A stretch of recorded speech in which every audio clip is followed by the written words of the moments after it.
बंगाली दुनिया की third largest ethno-linguistic population है और ये तीसरा नंबर आता है इनका हान, चाइनीज और अरब पॉपुलेशंस के बाद में। तो सोचिए कि आसाम के किनारों से लेकर ढाका के भीड़भाड़ वाली गलियों तक करीब 27 करोड़ लोग एक्चुअली बंगाली बोलते हैं। अब सोचिए किसी एक लैंग्वेज और कल्चरल रीजन ने दुनिया को क्या क्या गिफ्ट्स दिए हैं। रविंद्रनाथ टैगोर एक्चुअली एशिया के फर्स्ट नोबेल प्राइज विनर है।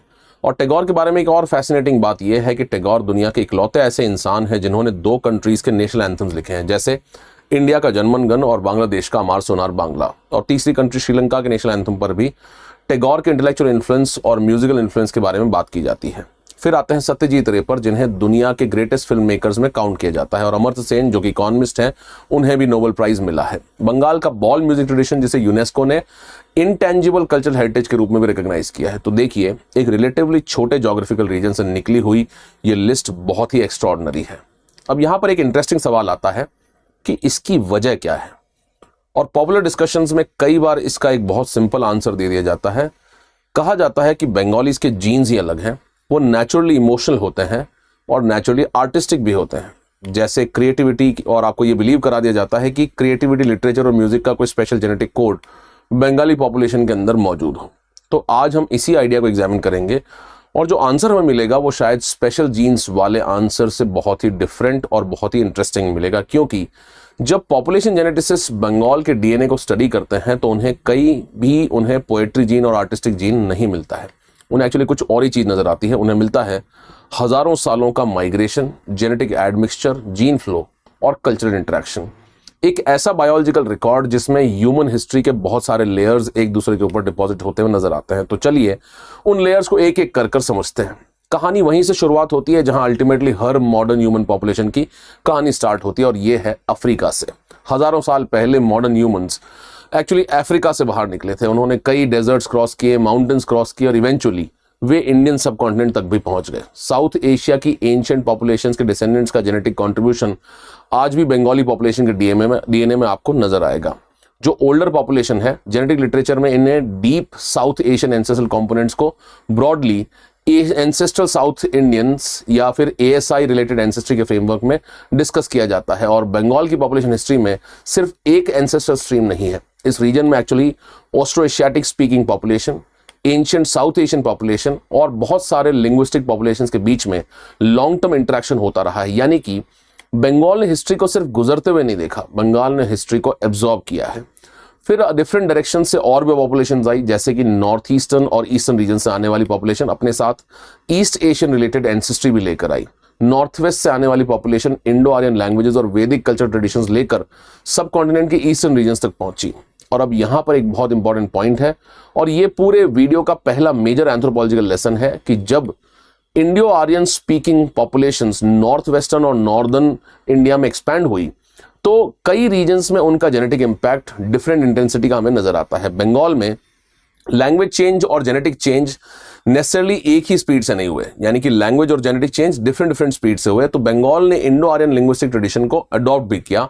Modern Bengali language ultimately Indo Aryan language family का ही पार्ट है, लेकिन इसका मतलब यह नहीं था कि बंगाल की प्री एग्जिस्टिंग पॉपुलेशन इस लैंग्वेज को बोलने वाले लोगों ने कंप्लीटली रिप्लेस कर दी हो या फिर वहां की लोकल पॉपुलेशन रिप्लेस हो गई हो। यानी कि लैंग्वेज चेंज हुई, कल्चरल ट्रेडिशन चेंज हुआ, लेकिन पुरानी जो जेनेटिक एंसेस्ट्री का सिग्निफिकेंट पार्ट पॉपुलेशन के अंदर तब भी बना रहा। इस प्रोसेस को कॉन्क्वेस्ट या रिप्लेसमेंट के सिंपल मॉडल से समझना डिफिकल्ट है। इसे cultural transmission accompanied by varying degrees of genetic flow के कॉन्सेप्ट से समझ सकते हैं। सिंपल लैंग्वेज में बोले तो लैंग्वेज ट्रैवल कर सकती है बिना पूरी पॉपुलेशन को रिप्लेस किए, और इसका एविडेंस पॉपुलेशन जेनेटिक्स में भी हमें दिखाई देता है। एग्जाम्पल के तौर पर देखिए, वाई क्रोमोसोम हैप्लोग्रुप R1A1 जो साउथ एशिया की कई पॉपुलेशन में मिलता है और Indo European population history discussion में फ्रीक्वेंटली डिस्कस भी किया जाता है, बंगाली मेल्स के अंदर एक्चुअली ये R1A1 प्रेजेंट है।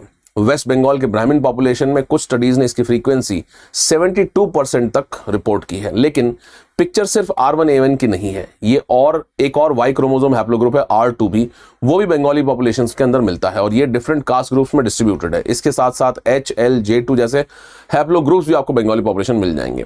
J2 जो है उसे ब्रॉडर वेस्ट एशियन और एंशिएंट फार्मिंग पॉपुलेशन मूवमेंट्स के कॉन्टेक्स्ट में फ्रीक्वेंटली डिस्कस किया जाता है। यानी कि बंगाल की पैटर्नल जेनेटिक हिस्ट्री को एक सिंगल माइग्रेशन से हम लोग एक्सप्लेन नहीं कर सकते हैं।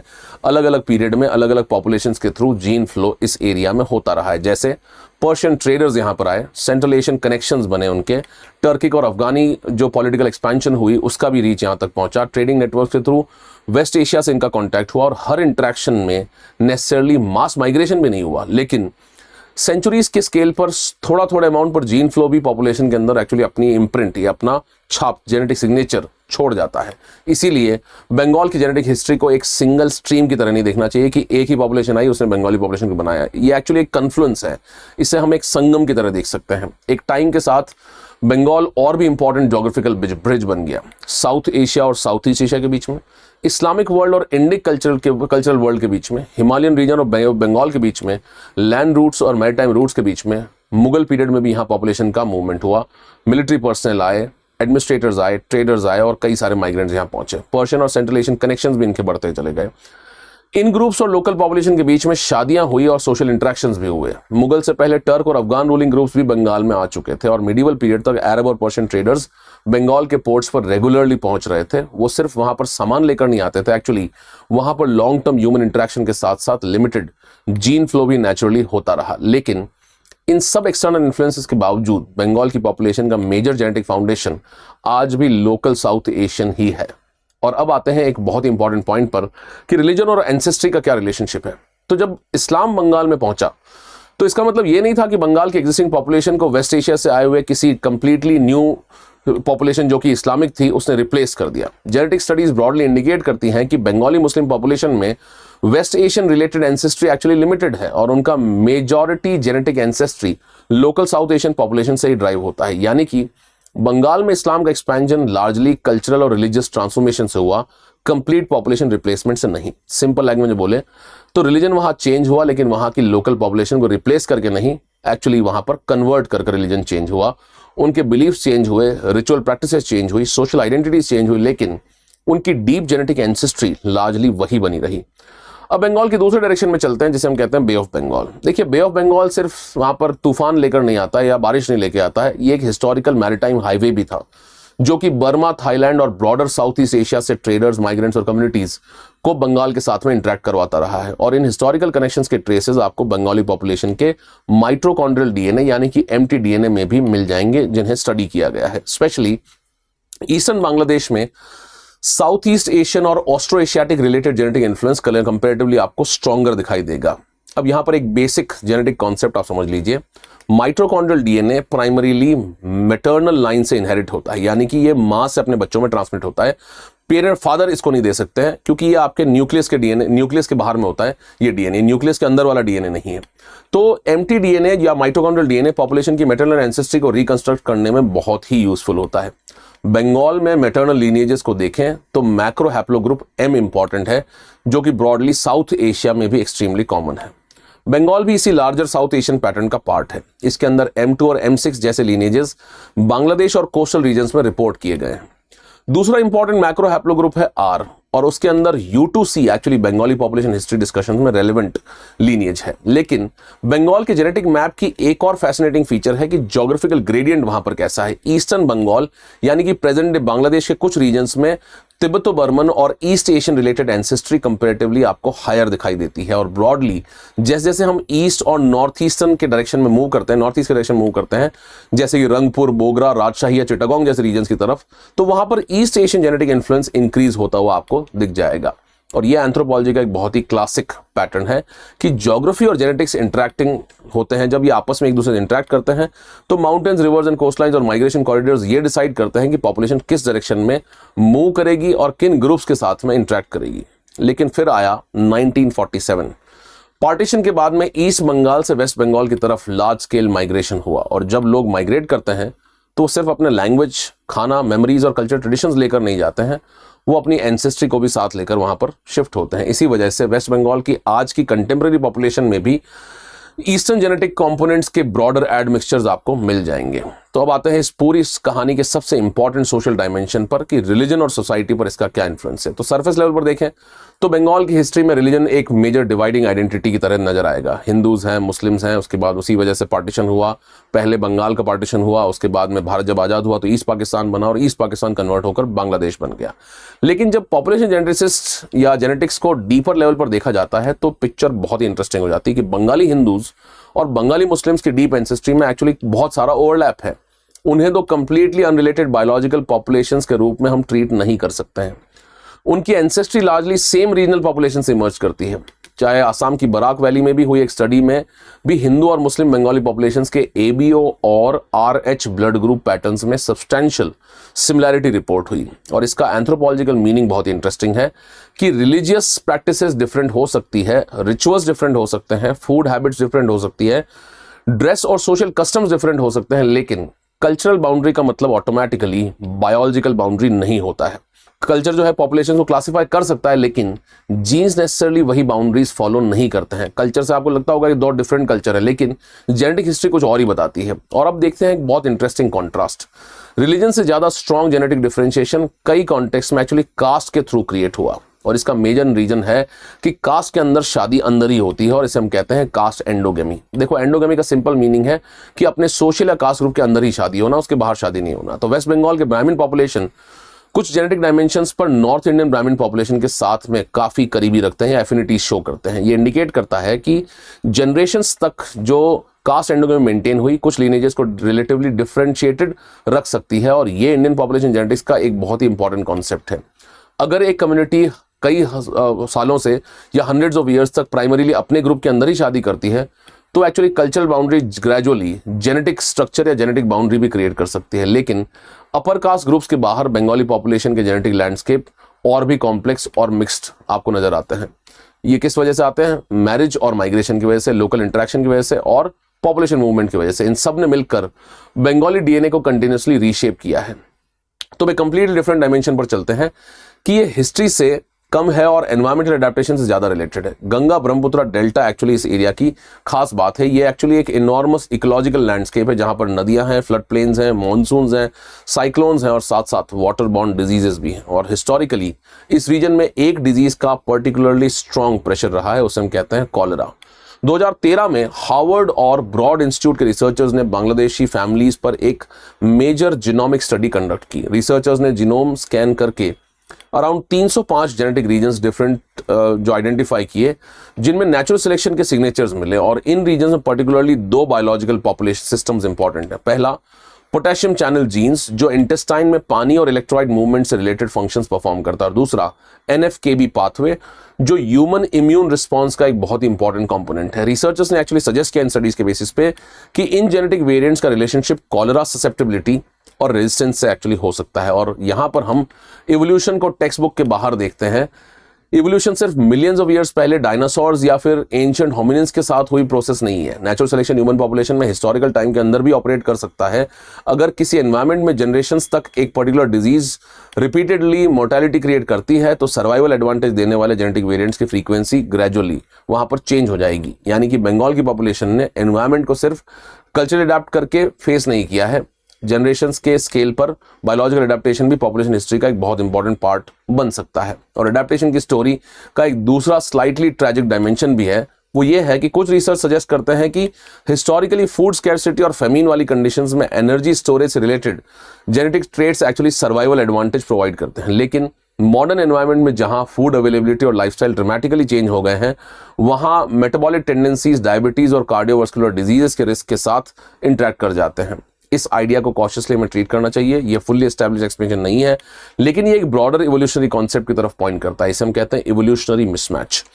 जो बायोलॉजिकल ट्रेट एक हिस्टोरिकल एनवायरनमेंट में एडवांटेजेस था, जरूरी नहीं है कि वो मॉडर्न एनवायरनमेंट में भी एडवांटेजेस हो। कभी कभी वही एडेप्टेशन नए एनवायरनमेंट में वल्नरेबिलिटी भी क्रिएट कर देता है। यानी कि डीएनए सिर्फ हिस्ट्री को प्रिजर्व नहीं करता है, कभी कभी हिस्ट्री की कॉस्ट भी अपने साथ में वो कैरी करता है। अब इस पूरी जेनेटिक स्टोरी का सेंट्रल आप आइडिया समझिए, और यही वीडियो अपने मोस्ट इंपॉर्टेंट पॉइंट पर आता है कि हम पॉपुलर डिस्कशंस में कम्युनिटीज को देखकर कई बार अज्यूम कर लेते हैं कि कोई पर्टिकुलर पॉपुलेशन स्पेशल इसलिए है क्योंकि उनके जीन स्पेशल हैं।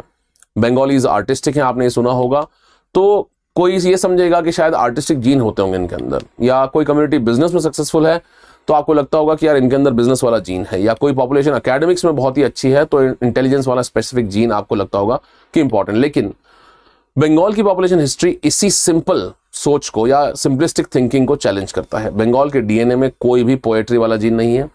जो मिलता है वो बहुत ही फैसिनेटिंग है कि हजारों सालों का genetic admixture ancient South Asian ancestry, Austro Asiatic related ancestry और Indo Aryan linguistic expansion, Tibeto Burman और East Asian related gene flow, West Asian connection, Central Asian connection, South East Asian maritime contacts, सब आपको एक साथ दिखेगा एक नदी की तरह। और ये नदी सीधी नहीं बहती है, ये टर्न लेती है, कभी डिवाइड होती है, कभी दूसरी स्ट्रीम से मिलती है, कभी एक्सपैंड हो जाती है और फिर आगे बढ़ती रहती है। तो फिर ऑब्वियस सवाल बचता है कि अगर जीन्स आंसर नहीं है तो बंगाल ने टैगोर, सत्यजीत रे और सेन जैसे बड़े लोग कैसे पॉपुलेशन में प्रोड्यूस किए। बंगाल से इतना literature, music, cinema, intellectual production कैसे निकलता है? और इसका स्ट्रॉन्गर आंसर जेनेटिक्स में नहीं मिलता है, इसका आंसर एक्चुअली ज्योग्राफी, हिस्ट्री और सोशल इंस्टीट्यूशन में आपको मिलेगा। कि बंगाल की ज्योग्राफिकल लोकेशन अगर आप देखेंगे तो वो हिमालयाज और बे ऑफ बंगाल के बीच में है, साउथ एशिया और साउथ ईस्ट एशिया के बीच में है, नॉर्थ इंडिया और मैरीटाइम एशिया के बीच में है। और हिस्टोरिकली ये एक रूट था, ये एक ब्रिज था जहां कई सेंचुरीज तक लोग अपने आइडियाज, कमोडिटीज और कल्चर ट्रेडिशंस एक्सचेंज होते रहे हैं। गंगा ब्रह्मपुत्र डेल्टा ने सिर्फ चावल प्रोड्यूस नहीं किए, उसकी फर्टिलिटी, इकोलॉजी ने डेंस सेटलमेंट, सिटीज, एग्रारियन सरप्लस और ट्रेड नेटवर्क्स को सपोर्ट किया और इन सब ने मिलकर एक डिस्टिंक्टिव सिविलाइजेशन को शेप दिया। फिर 18-19 सेंचुरी में एक और मेजर हिस्टोरिकल ट्रांसफॉर्मेशन यहां पर आया, उसे कहते हैं British colonial rule.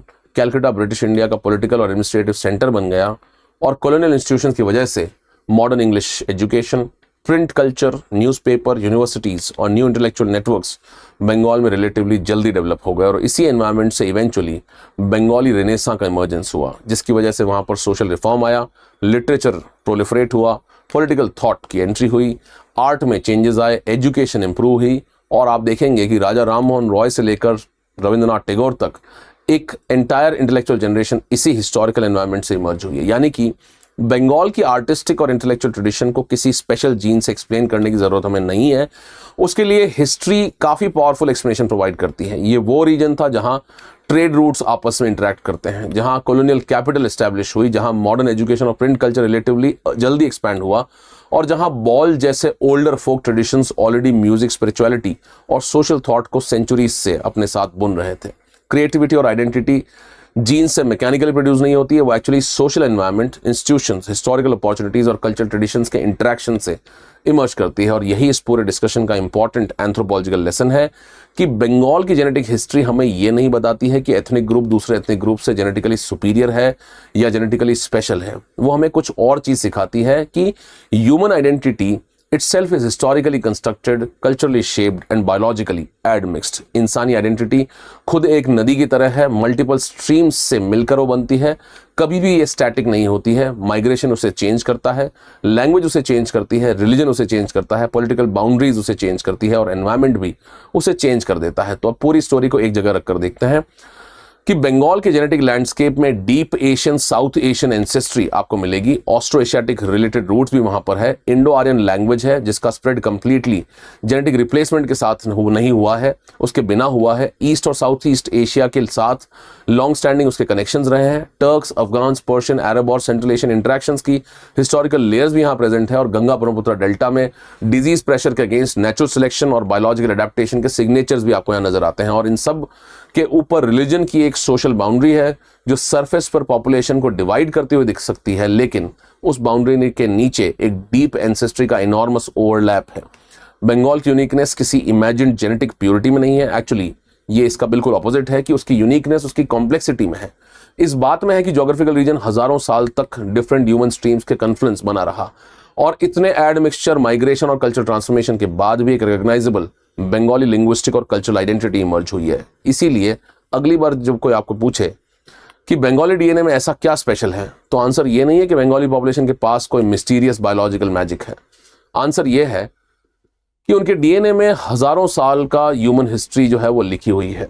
Ancient South Asian populations के मूवमेंट की हिस्ट्री है, ऑस्ट्रो एशियाटिक स्पीकिंग कम्युनिटीज का प्रेजेंस है, इंडो आर्यन लैंग्वेजेस का एक्सपेंशन है, तिब्बतो बर्मन कनेक्शंस हैं, मुगल सेंट्रल एशियन कॉन्टैक्ट्स हैं, कॉलोनियल एरा के मूवमेंट्स हैं, पार्टीशन का माइग्रेशन है और सबकी कुछ ना कुछ लेयर्स इनकी पॉपुलेशन की हिस्ट्री में नजर आती है। और एक ही डबल हेलिक्स के अंदर हिस्ट्री की मल्टीपल लेयर्स छुपी हुई। और परहैप्स सबसे इंपॉर्टेंट बात, ये सिर्फ बंगाल की स्टोरी नहीं है। अगर आप किसी भी ह्यूमन पॉपुलेशन को इनफ डेप्थ में स्टडी करें तो प्योर पॉपुलेशन का जो आइडिया है वो ग्रेजुअली आपका डिसॉल्व होने लगेगा। हर पॉपुलेशन के पीछे माइग्रेशन की हिस्ट्री है, एड मिक्सचर की हिस्ट्री है, जेनेटिक फ्लो की हिस्ट्री है, कल्चरल एक्सचेंज की है और इनफैक्ट नेचुरल सिलेक्शन के थ्रू एडेप्टेशन की भी है और हिस्टोरिकल एक्सीडेंट्स भी उसमें इन्वॉल्व है। In other words, almost every human population is like a stream, एक नदी जो कभी भी सीधी नहीं बहती है, जिसमें कई सारी धाराएं आकर मिलती रहती है और वहाँ का कल्चर बनाती है। My name is Mangal Singh और एंथ्रोपोलॉजी में जेनेटिक्स और कल्चर एक्चुअली बहुत ही इंपॉर्टेंट कंपोनेंट है, जहाँ पे हम एंथ्रोपोलॉजी को बोलते हैं इट्स अ बायोकल्चरल साइंस, जो बायोलॉजी और कल्चर के इंटरेक्शंस को बहुत ही डीपली पढ़ता है। तो I am starting my course, you can join that course and you can connect with me on Telegram handle and Instagram channel, जहाँ पे आप देख सकते हैं टेलीग्राम चैनल है एंथ्रोलॉजिकली और इंस्टाग्राम पे ये है एंथ्रोलॉजिकल @एंथ्रोलॉजिकल। ये वीडियो आपको कैसी लगी प्लीज कमेंट करके बताएं, और कौन से ऐसे टॉपिक्स जिन पे आप वीडियोस चाहते हैं वो आप बताएं। I am taking the anthropology explains, my name is Mangal Singh.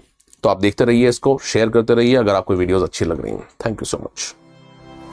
Study IQ IAS, आपका सिलेक्शन हमारा मिशन।